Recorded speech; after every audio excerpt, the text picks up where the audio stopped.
The air at Miller's salvage yard hung thick and heavy, a metallic soup of rust, stale grease, and the ghosts of burned-out clutches. It was the summer of 1971, and the heat rising off the acres of dead iron made the world shimmer and warp. For Silas Blackwood, the place felt less like a graveyard and more like a field of broken promises. He walked past rows of skeletal combines, their headers gaping at the sky like the jaws of beached whales. Past tractors cannibalized for parts until they were nothing but hollowed-out transmission housings and sun-cracked tires. He was 24, but the worry lines around his eyes and the permanent set of his jaw made him look a decade older. 6 months ago, he'd buried his father. 2 months ago, the banker had sat at their kitchen table, the same table where his mother had served countless Sunday dinners, and laid out the grim arithmetic of their failure. The note was coming due. The operating loan from last spring was a weight that pulled him down in his sleep. The farm, 160 acres of decent bottomland and 80 acres of what his father had always called the worthless 80, was bleeding out.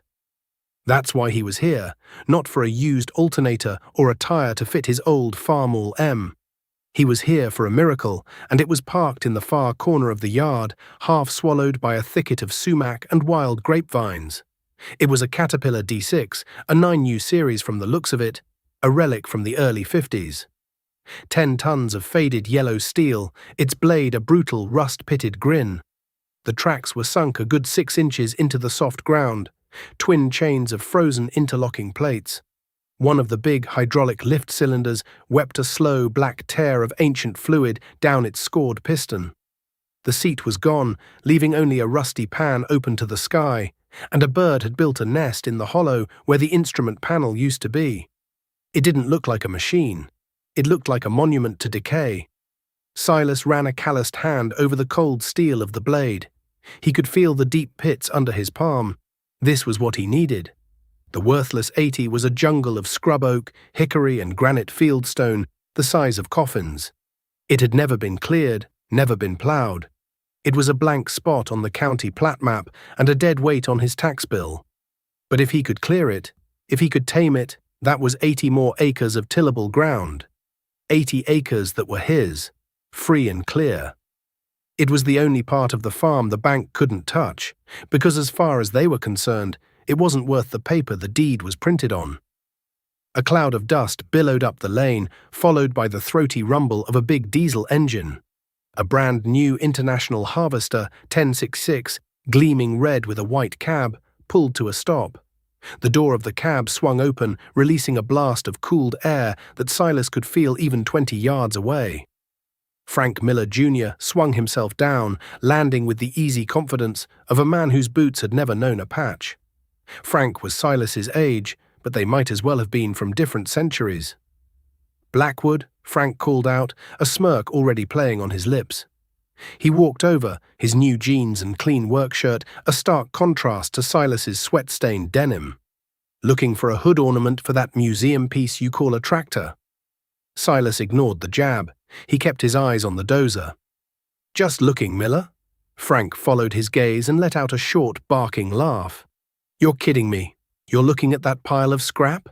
My dad said he hauled that thing in from the old quarry 10 years ago. The engine's seized solid. Probably cracked the block." "Maybe," Silas said, his voice flat. He walked around to the side, peering at the big inline-6 diesel. The pony motor, a small 2-cylinder gasoline engine used to start the main diesel, was missing its carburetor and magneto. The exhaust stack was uncovered, a rusty pipe aimed at the heavens, a perfect funnel for a decade of rainwater to pour straight into the cylinders. "You'd be better off taking your money to Vegas, Blackwood," Frank said, leaning against the dozer's track. "I just came from the bank myself. Signed the papers on another 80 acres over by the river. Old man Hemlock's place. Gonna have it in corn by next spring." He patted the fender of his new 1066. "This beauty will turn that ground over in 2 days. The Production Credit Association knows a good investment when they see one. You gotta spend money to make money, you know." Silas knew all about the PCA. He also knew about the interest rates that came with their loans. His father had warned him about it, his voice a low rumble from his armchair. Debt is a bridle, son, he'd said. First it guides you, then it chokes you. Own what you run, or what you run will own you. Silas turned to Frank. What do you want for it? He asked, nodding at the dozer. Frank looked genuinely stunned. For this? You're serious? He laughed again, louder this time. Hell, I don't know. Dad would probably charge you by the pound for scrap. $500 and you got to haul it out of here yourself. And good luck with that. It'll take a winch truck and a lowboy trailer. $500. It was almost everything Silas had left from the small life insurance policy his father had carried. It was supposed to be his seed money for next year, a buffer against the inevitable broken axle or blown tire. Buying this was not just a risk, it was an act of madness. He could hear the banker's voice in his head, cold and condescending. He could see the pitying looks from the old men at the co-op. He looked past Frank's shiny new tractor, past the yard full of dead machines, and saw the worthless 80 in his mind's eye. He saw it cleared, the rocks piled into neat fence lines, the dark soil turned over and waiting for seed. He saw a future that he built with his own hands, not one he rented from the bank. I'll take it, Silas said. Frank's smirk vanished, replaced by a look of pure disbelief. He shook his head slowly. It's your funeral, Blackwood. Don't come crying to me when you're trying to use that blade as a soup bowl. Silas just pulled a worn leather wallet from his back pocket and began to count out the worn, faded bills. Each one felt like a piece of his own hide. Now, before we get into the grease and the grime of this rebuild, the snapped bolts and the busted knuckles, I have to ask you all a question. Have you ever stood in front of a piece of equipment that everyone else called junk? A machine that the whole world had given up on? But you saw something different. You saw the good bones, the solid steel, the potential sleeping under all that rust. Let me know in the comments below what it was. A tractor, a truck, a chainsaw. And tell me the story of how you brought it back to life. Getting the D6 home was an ordeal that became a local legend. Silas didn't have the money for a proper lowboy, so he made a deal with Old Man Henderson, who owned the welding shop. For $100 he didn't have and a promise of 2 cords of split oak come winter, Henderson agreed to let him use his heavy-duty tandem axle trailer, a beast built for hauling well drilling equipment. The problem was getting the dozer onto it. The winch on Henderson's truck wasn't nearly strong enough to pull 10 tons of dead weight with frozen tracks up a set of ramps. They spent the better part of a day trying, the winch cable groaning like a dying animal, the truck's back wheels lifting off the ground. Frank Miller drove by twice, slowing down each time to watch the circus, a wide grin on his face. By late afternoon, covered in grease and sweat, Silas was ready to admit defeat. It was Jedediah, one of the old-timers who hung around the welding shop, who finally offered the solution. "You're pullin' when you ought to be pushin'," he'd said, spitting a stream of tobacco juice near a fire ant hill. He pointed at the biggest tree in the salvage yard, a massive ancient cottonwood. "You need a dead man, and some block and tackle, lots of it." It took them another full day. They anchored a series of heavy-duty snatch blocks to the cottonwood, ran Henderson's winch cable through them 3 times over, and hooked the end to the rear of the dozer's frame. Another chain was wrapped around the front of the dozer, hooked to the bucket of a borrowed backhoe that pushed from behind.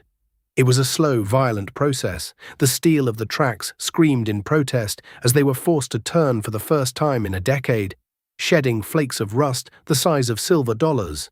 The trailer tires flattened under the immense weight, but inch by agonizing inch, the yellow monster crawled up the ramps and settled onto the trailer bed with a groan that shuddered through the ground. The 3-mile trip back to the Blackwood farm was a funeral procession. Silas drove his father's old Chevy C60 grain truck, the engine roaring in low gear, flashers blinking. Henderson followed behind in his pickup, just in case. They didn't go over 5 miles an hour. Every bridge and culvert felt like a gamble. When he finally turned into his own lane, the sight of the dozer parked next to his sagging barn didn't look like a victory. It looked like the biggest, most expensive mistake of his life. The real work began the next morning. The first order of business was the engine. Frank Miller was right, it was seized tighter than a banker's fist. Silas pulled the injectors and poured a coffee can full of diesel fuel into each cylinder, hoping it would soak past the piston rings and break the bond of rust. He left it for a week, checking it every day, but the crankshaft wouldn't budge. He put a 4-foot breaker bar on the front pulley nut and hung all of his 200 pounds on it. Nothing. He added a 6-foot length of steel pipe over the breaker bar for more leverage. The pipe bent into a gentle curve, but the engine remained locked. The community's judgment was swift and merciless. At the feed store, Silas heard them whispering as he walked by. "There's the boy who bought the Miller scrap pile. Thinks he's going to clear the worthless 80 with that thing. His father had better sense." Frank Miller made sure to stoke the fire. "Saw Blackwood the other day," he denounced to the men gathered at the co-op counter. "He was hanging off a pipe, trying to turn that old cat over. Looked like a monkey trying to mate with a football. Poor guy's going to give himself a hernia before he ever hears that engine pop." The laughter that followed was like a physical blow. Silas stopped going into town unless he absolutely had to. He worked from sunup to sundown, fueled by coffee, canned beans, and pure, unadulterated stubbornness. The farm was suffering. Weeds were creeping into the soybeans. The fence along the north pasture was down in 3 places, and his small herd of Hereford cattle was getting into the neighbor's corn. He'd spend his days patching fences and cultivating, and his nights under the harsh glare of a single bulb hanging in the barn, working on the dozer. After 2 weeks of soaking, he knew the diesel fuel wasn't enough. He drained it and refilled the cylinders with a concoction he'd read about in an old mechanic's journal, a 50-50 mix of acetone and automatic transmission fluid. The smell was sharp and chemical, a perfume of desperation. While that mixture did its work, he turned his attention to the pony motor. He tore it down on the workbench, laying each piece out on a clean rag in the order it came off. The carburetor was a block of corrosion. The magneto was dead, but the block and pistons looked salvageable. He spent a week cleaning parts in a bucket of gasoline, scrubbing away decades of grime with a wire brush until his knuckles were raw and bleeding. He ordered a rebuild kit from a catalogue, the cost of which meant he'd be eating potatoes and onions for the next month. Slowly, methodically, he brought the little engine back to life. He honed the cylinders, installed new rings, lapped the valves, and set the timing. When he finally bolted it back onto the side of the big diesel, it looked like a single polished jewel on a mountain of rust. He rigged up a temporary fuel tank from a gas can and ran a new wire to the spark plugs. With a deep breath, he pulled the starter rope. It sputtered, coughed a puff of blue smoke, and died. He pulled again, and again. On the 5th pull, it caught. The little engine roared to life, a deafening, high-pitched scream inside the enclosed barn. It was the first sign of hope he'd had in months. Now for the main event. The pony motor's job was to spin the massive diesel engine, warming it up and getting the oil pressure up before ignition. Silas engaged the pony's clutch, and a heavy Bendix gear slid out to engage the diesel's flywheel. The pony motor groaned under the strain, its cheerful roar dropping to a deep, guttural struggle. The barn filled with the smell of straining metal. For a full minute, nothing happened. The pony engine was on the verge of stalling. Silas was about to give up, his heart sinking into his boots. Then he heard it. A sound so small he thought he'd imagined it. A tiny metallic creak. He leaned in closer, his ear near the massive engine block. He heard it again. Creak.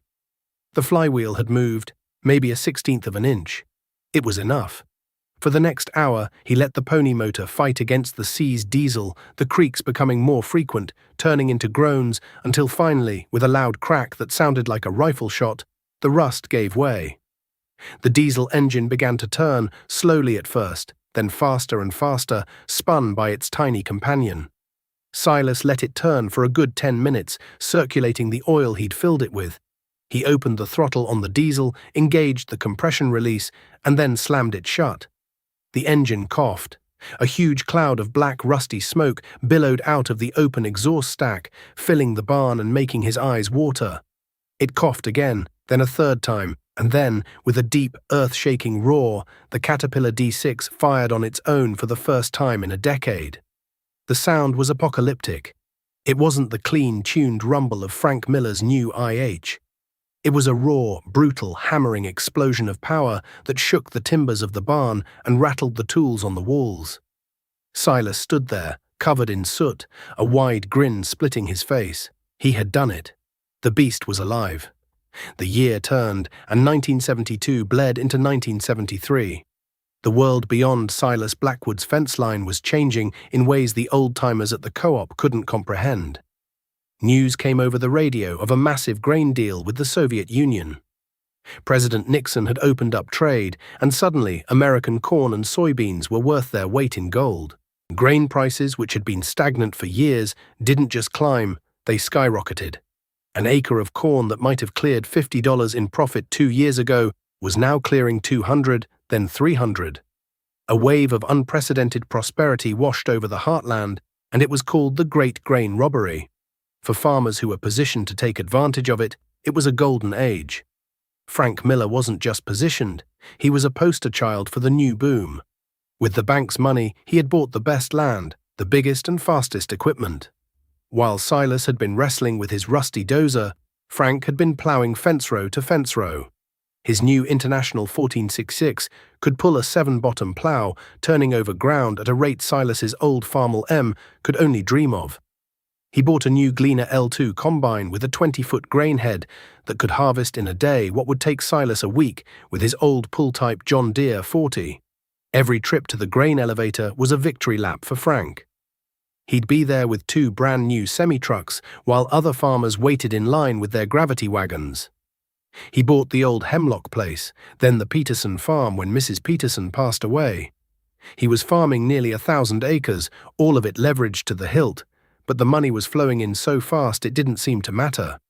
He built a new house for his wife, a modern ranch-style home with a 2-car garage set far back from the road. He traded in the 1066 for a brand-new 4-wheel drive Steiger, a monstrous green machine that looked like it belonged on another planet. Frank became the toast of the county. The bankers loved him. The equipment dealers treated him like royalty. He was the future of farming, a testament to aggressive expansion and modern technology. And Silas was the ghost of farming past. He had missed the boat. While Frank was buying land, Silas was spending his days on the worthless 80 with the D6. The work was brutal. The roar of the old cat was his constant companion from dawn till dusk. He'd drop the blade and feel the machine shudder as it bit into the earth, shearing off saplings and shoving aside rocks that hadn't seen the sun in 1,000 years. He hit ledges of granite that sent sparks flying from the steel blade and jolted him so hard his teeth clicked together. He'd spend hours winching massive oak stumps out of the ground, the dozer straining, its tracks digging in, the big diesel bellowing black smoke. He worked in sections, clearing a few acres at a time, then coming back with a heavy-duty root rake he'd built himself to pull out the smaller roots.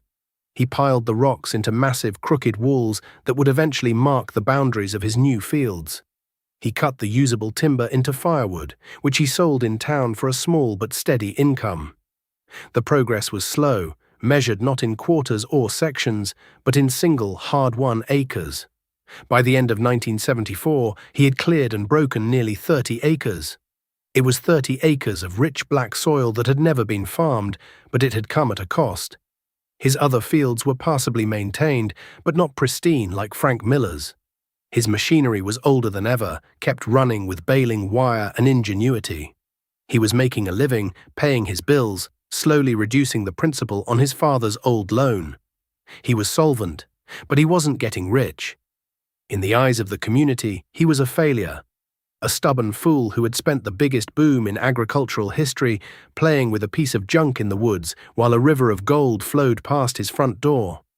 Frank Miller would sometimes stop his new air-conditioned pickup truck on the road overlooking the worthless 80 and just watch. He'd see Silas on the old loud open-station dozer covered in dust and dirt, and he'd just shake his head and drive away. A picture of pity and contempt. One afternoon at the bank, Silas was making a small payment on his loan when Frank came in. He clapped the bank manager on the back and slid a new loan application across the counter. "Morning, John," Frank boomed. "Need to finance a new planter, the biggest one John Deere makes, and I'll be needing another 100,000 in operating capital for the spring. Planting fence row to fence row again." The manager beamed. "Absolutely, Frank. We'll get this processed right away. Your credit is golden." He glanced over at Silas, who was just pocketing his receipt. The manager's smile tightened. "Silas, good to see you making your payments on time." The tone was condescending, the praise faint. As Silas walked out, he heard Frank say, "Land prices are going up 20% a year, John. You can't lose. It's a whole new game now." But Silas had started to notice things. Small things. The price of diesel fuel had nearly doubled. The new parts he had to order for his farm all were 30% more expensive than they were last year. He'd read an article in the Farm Journal about something called inflation, a word most farmers had never paid much attention to. And he'd overheard two men at the feed store talking about how the interest rate on their operating loans was no longer fixed. It was a variable rate, tied to something called the prime rate, set by men in faraway cities. It could change. It could go up. That evening, as the sun set, Silas stood on the edge of his newly cleared ground. The D6 sat silent, its metal ticking as it cooled. The 30 acres of clean black dirt stretched out before him, a testament to 3 years of unrelenting labor. It was his. He didn't owe a dime on it. He looked across the valley toward the distant lights of Frank Miller's new house, a bright beacon of prosperity. But for the first time, Silas felt a chill that had nothing to do with the evening air. He saw a storm cloud on the horizon, one that no one else seemed to notice. A storm made not of wind and rain, but of numbers on a ledger and promises that couldn't be kept. And he had a feeling that when it broke, owning what you run would be the only ark that could carry a man through the flood. The golden years of the mid-70s faded like a photograph left in the sun. By 1978, the relentless optimism that had gripped the heartland began to curdle. The price of corn, once a solid $3 a bushel, faltered, dipping to $2.50, then $2.20. At the same time, the cost of everything else went in the opposite direction. A bag of seed corn cost 15% more.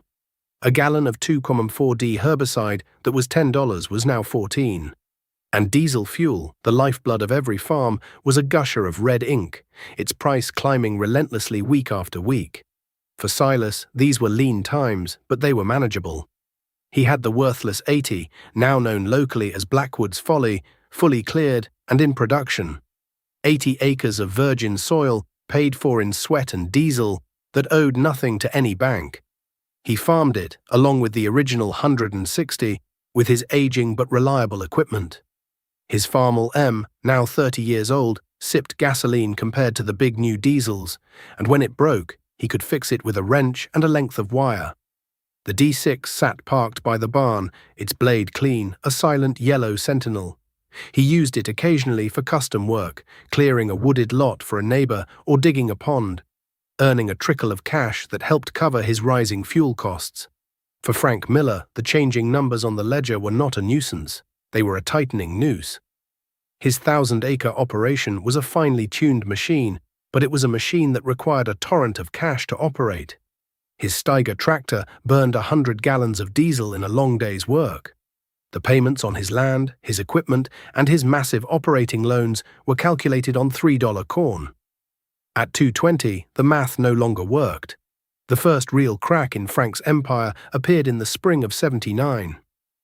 It was a wet, miserable April, and every farmer was racing to get their corn in the ground. One afternoon, Silas was working in his shop, rebearing a wheel on his old John Deere planter, when he saw Frank's pickup truck speeding down his lane, skidding to a stop in a spray of gravel. Frank jumped out, his face pale and tight. He'd lost weight, and the easy confidence was gone, replaced by a frantic, hunted look. "Silas," he said, his voice strained, "you still got that old dozer?" "It's by the barn," Silas said, wiping his hands on a rag. "What's the trouble?" "My Steiger," Frank bit out the words. "It's buried, to the axles, over on the old Hemlock place, down by the creek." He waved his hand vaguely to the east. The ground looked dry, but it was just a crust, sunk like a stone. "I tried with the 1466, just dug it in deeper. The dealer wants $500 just to send a wrecker out, and they can't even get there till tomorrow." $500, the same price Silas had paid for the entire dozer. Silas looked at Frank, at the desperation in his eyes, and felt a surprising lack of satisfaction. He just saw another farmer in a bind. "Let me get some fuel in it," he said simply. It took the D6 a half hour to crawl the mile across the fields to where the giant Steiger sat, its 8 huge tires swallowed by black mud. It looked like a wounded green beast. Silas didn't even try to pull from the front. He maneuvered the cat around to the back, dropped the blade deep into solid ground for an anchor, and hooked a heavy logging chain to the Steiger's drawbar. He throttled up the D6. The old diesel engine settled into a deep, hammering roar, the ground vibrating under its tracks. He eased in the clutch, and the chain snapped taut, groaning with the strain. The dozer's tracks dug in, churning the soil. For a long moment, nothing happened. Then slowly, with a great sucking sound, the Steiger began to move. Inch by inch, foot by foot, the 10 tons of old yellow steel dragged the 40,000-pound modern marvel backward onto solid ground. Frank stood watching, his arms crossed, his face a mask of disbelief and humiliation. When the Steiger was free, Silas shut down the D6. The sudden silence was deafening. "What do I owe you?" Frank asked, not meeting his eyes. "Get your corn planted," Silas said, unhooking the chain. "Just buy me a tank of diesel next time you're in town." He turned the D6 around and headed for home, leaving Frank standing alone in the field next to his muddy, expensive machine. Silas didn't look back. He didn't need to. He knew he had just witnessed the beginning of the end. The storm he had seen on the horizon years ago was no longer distant. It was here. The year 1980 arrived like a judgment. In response to the Soviet invasion of Afghanistan, President Carter declared a grain embargo. The primary market for American agricultural surplus vanished overnight. The price of corn didn't just fall, it collapsed, plummeting to below $2 a bushel, a level that was below the cost of production for even the most efficient farmers. Then came the second blow, the one that would prove fatal. To combat runaway inflation, the Federal Reserve, under Chairman Paul Volcker, began to aggressively raise interest rates. The prime rate, the number upon which all other loans were based, started a terrifying ascent. It climbed to 12%, then 15%, then an unthinkable 20%. For Silas, it was a hardship. The interest on his father's remaining mortgage, a fixed-rate loan from the old savings and loan, stayed the same. His operating costs were high, but he had no equipment payments, and his land was largely his own. He tightened his belt, sold a few head of cattle, and focused on survival. For Frank Miller, it was a death sentence. His entire operation, the land, the machinery, the house, was financed on variable-rate loans. The friendly banker who had once clapped him on the back now sent letters filled with cold, hard numbers. Frank's monthly payments doubled, then tripled. He was paying 21% interest on hundreds of thousands of dollars, while the crops he was growing to service that debt were worth less than they had been in a decade. The change in the county was palpable. The boisterous talk at the co-op was replaced by hushed, worried whispers. For sale signs began to appear on farm gates, like white flags of surrender. Then came the auction notices in the weekly paper, small black and white ads that announced the end of a family's world. The Petersons, the Schmidts, families who had farmed the same ground for 100 years were being wiped out. Silas watched it happen with a heavy heart. He saw the stress etched on the faces of his neighbors. He saw the fear in their eyes. He saw Frank Miller in town one day, climbing into his pickup. The truck was dusty, a long scratch down one side. Frank looked like a ghost. He had aged 10 years in two. Their eyes met for a moment across the parking lot, and Frank looked away, his shoulders slumped in defeat. The inevitable notice appeared in the paper on a cold November morning. "Public auction," it read, "by order of the Farmers and Merchants Bank, the property of Frank Miller, Jr." It listed it all, 9 to 80 acres, more or less. A 1978 Steiger Panther Thrower, a 1977 Gleaner L2 combine, a full line of tillage and planting equipment, 3 semi-trucks, a 3-bedroom ranch-style home, and at the bottom of the list, all shop tools and miscellaneous items. The day of the auction was grey and cold, with a bitter wind that whipped across the harvested fields. The entire county was there, it seemed. They came not to celebrate, but to bear witness, a grim congregation at a public funeral. The auctioneer's truck was set up in the yard in front of Frank's big machine shed. The rows of machinery, once symbols of Frank's success, now looked like gravestones. They were clean, waxed, and polished. Frank had always taken pride in his equipment. But it only made the scene more tragic. Silas parked his old Chevy truck down the road and walked up the long lane. He saw Frank standing near the house with his wife and two small children. He was wearing a suit coat that didn't fit right, as if he were a stranger at his own execution. He looked thin, broken. Silas nodded at him. Frank gave a slight, almost imperceptible nod back. There was no animosity left. There was nothing left but ruin. The auctioneer started with the small items, his rhythmic chant echoing across the silent crowd.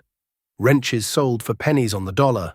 Air compressors, welders, drill presses, the tools of a lifetime, were hauled away by strangers. Silas didn't bid. He just watched. Then came the land. It was sold in parcels. The home place, the river bottom 80, the old Hemlock farm. The bidding was sluggish. Land prices had collapsed along with commodity prices. The bankers stood in a tight knot, their faces grim, bidding on the land themselves to recoup some of their losses, their actions only driving the prices lower. Finally, the auctioneer pointed to a parcel on the map. "All right, folks, next up we have 80 acres. Section 14, the old Hemlock place. Good flat black ground. Who'll start the bidding?" It was the first piece of land Frank had bought in the boom, the one he had bragged about that day in the salvage yard. Silas saw Frank flinch as the auctioneer called it out. Silence. No one bid. The bankers were done for the day. "Come on, folks, I got 80 acres of prime ground here," the auctioneer cajoled. "Who'll give me 500 an acre?" More silence. 5 years ago this land would have brought 2,000 an acre. Silas thought of that day. He thought of Frank's smirk, his new tractor, his casual contempt. And he thought of the look on Frank's face just now, a look of utter desolation. He raised a hand. "I have $500 an acre from Mr. Blackwood," the auctioneer sang out, a note of relief in his voice. "Do I hear 550? The crowd murmured. All eyes turned to Silas. He stood his ground, his face unreadable. There were no other bids. "Sold," the auctioneer cried, his gavel falling with a sharp crack. 80 acres to Silas Blackwood for $500 an acre. Silas didn't buy anything else. He walked to the clerk's trailer, wrote a check from the modest savings he had painstakingly built, and signed the papers. As he walked back to his truck, he passed Frank, who was leaning against a fuel barrel, staring at nothing. "Silas," Frank said, his voice raspy. Silas stopped. "Why'd you do that? Why that piece?" "It's good ground, Frank," Silas said quietly. "And it connects to my north pasture." It was a practical answer, and it was true. But it wasn't the whole truth. Frank started, then stopped. He swallowed hard. "I never should have laughed at you. That day in the yard. You were right. Your dad was right. I borrowed my way to the top of a mountain that turned out to be a pile of sand." Silas looked at the man before him, stripped of all his pride. "The only thing that matters is what you do next," Silas said. He reached into his pocket and pulled out a key. It was the ignition key for the D6. "I'm putting in a waterway on the new 80 this spring. It's going to be a big job. I'll need a man who knows how to run equipment. Pays not much, but it's a start." Frank stared at the key in Silas's hand as if it were a lifeline. Tears welled in his eyes, and for the first time that day, he straightened his shoulders. He took the key. "I'll be there," he said. Life settled into a new rhythm. The 1980s were a long, slow climb out of a deep hole for American agriculture. Many farms didn't make it.